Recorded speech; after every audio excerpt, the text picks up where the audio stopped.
As we gear up for a thrilling showdown in England this weekend, all eyes are on the highly anticipated Manchester City versus Arsenal clash. It's only the fifth game of the Premier League campaign, but the implications could echo well into the season. Both teams have displayed exceptional form, and this match is more than just an early test. It could set the tone for the months to come. While City have been flawless thus far, boasting a perfect record, Arsenal are eager to make a statement and avoid letting their rivals get too far ahead. Manchester City are unsurprisingly the favorites, according to bookmakers, with Arsenal seen as the underdogs at 17-5 odds. Let's take a closer look at the match dynamics, the predictions, and what both teams bring to the table. Predictions favor Manchester City.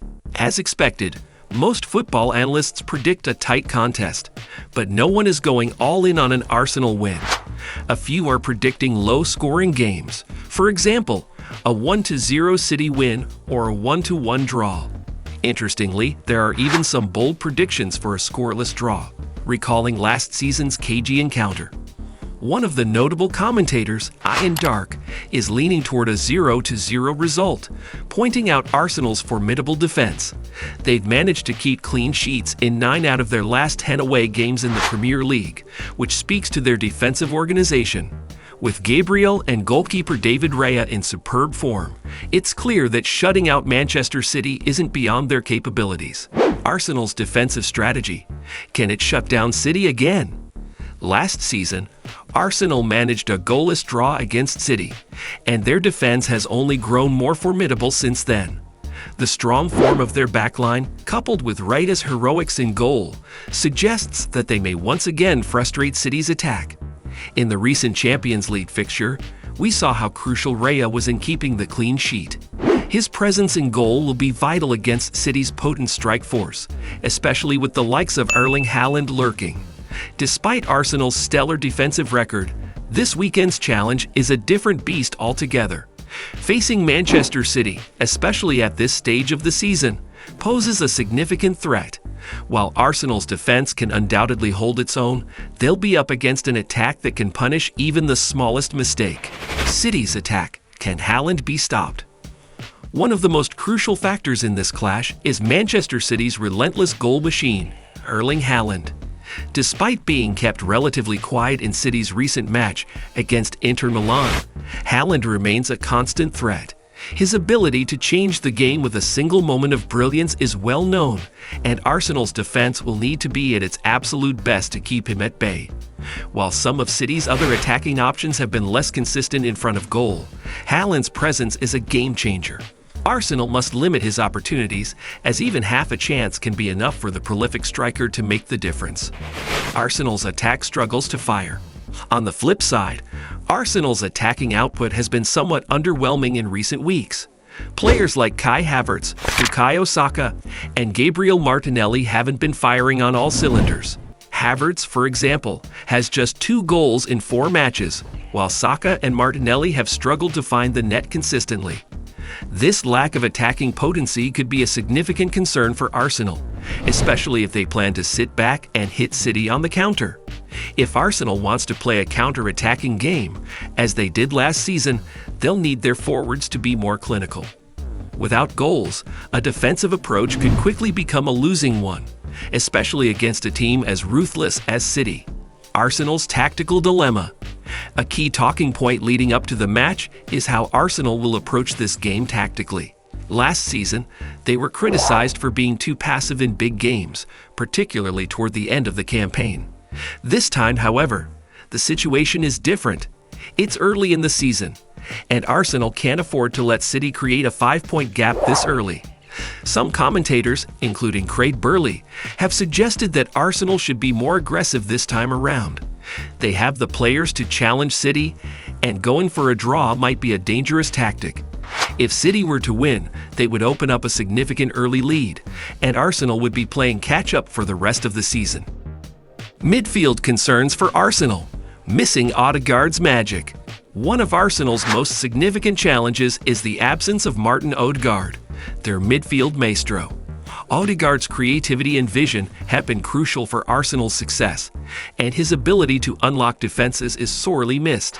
Without him, Arsenal's attack can look disjointed and lacking in ideas. Players like Declan Rice have been suggested as potential options to fill the creative void. But so far, Rice hasn't shown the same ability to pick out those key passes in the final third. Arsenal's midfield will need to step up in Ødegaard's absence if they hope to pose any real threat to City. Manchester City's dominance and consistency. One of the reasons City are so difficult to play against is their consistency. While many teams alter their tactics depending on the opponent, City tend to stick to their game plan. Whether they're facing a mid-table side or one of their title rivals, City's philosophy remains the same. They dominate possession, press high, and create chances relentlessly. Arsenal, on the other hand, have shown a tendency to adopt a more conservative approach in big games. This shift in philosophy could leave them vulnerable, as sitting back against a team like City is always a risky strategy. If Arsenal allows City to control the game and press them deep into their own half, it's only a matter of time before City find a breakthrough. The importance of midfield battles. The battle in midfield will be another critical aspect of this match. City's midfield options, even without Kevin De Bruyne, are exceptional. Players like Rodri, Bernardo Silva, and Phil Foden provide creativity, control, and energy. De Bruyne's absence might not even be felt as strongly as it once would have been, given the depth City possess. On the other hand, Arsenal's midfield lacks the same level of depth and creativity without Ødegaard. They'll need players like Jorginho and Thomas Partey to step up and take control of the midfield if they're to compete with City's world-class lineup. The psychological factor. Can Arsenal handle the pressure? There's also the mental side of this matchup to consider. Arsenal have often been accused of lacking the killer instinct in big games, and this clash will be a test of their resilience. If City manage to go 5 points clear, the psychological blow to Arsenal could be significant. With City's consistency, it's hard to imagine them slipping up enough to allow Arsenal back into the race. Mikel Arteta, who knows Manchester City inside out, must strike the right balance between defense and attack. Going too defensive could invite pressure, while being too open could leave them exposed to City's devastating counterattacks. Final thoughts. A match of fine margins. As we look ahead to this pivotal clash, it's clear that both teams are facing their own unique challenges. For Arsenal, it's about balancing defense with attack and finding a way to create without Ødegaard. For City, it's about maintaining their dominance and ensuring they don't give Arsenal any hope of a shock result. The stakes may seem low, given that it's only the 5th game of the season, but the ramifications could be huge. A win for City would send a powerful message to the rest of the league, while a result for Arsenal could keep the title race wide open. And that's a wrap on our deep dive into this weekend's massive clash between Manchester City and Arsenal. What do you think? Can Arsenal's defense hold up, or will City's firepower be too much? Let us know your predictions in the comments below. If you enjoyed this breakdown, don't forget to hit that like button and subscribe to our channel for more future videos. Thanks for watching, and we'll see you in the next one. Game on!